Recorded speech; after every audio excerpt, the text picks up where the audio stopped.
אחרי ששמענו את ההדרכה של אלחנן, הבנו שהלוחמים המגינים על המקום הבינו שאין להם שום סיכוי להמשיך את המערכה, והם החליטו להיכנע למצרים.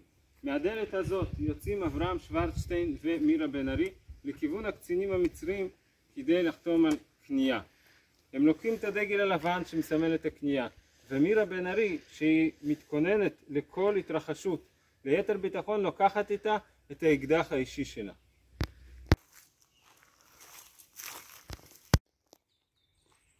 מירה ואברהם מגיעים לכאן, למקום שמחכים להם 3 קצינים מצרים.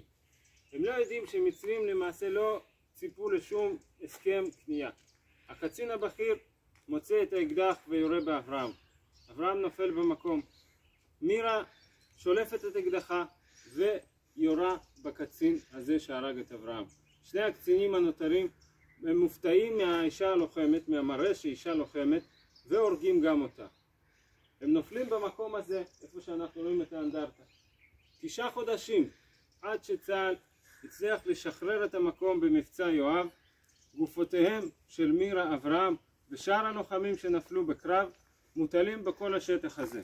ורק אחרי 9 חודשים, כשהצה"ל חוזר, הם מובאים למנוחות בבית קברות ביישוב ניצנים.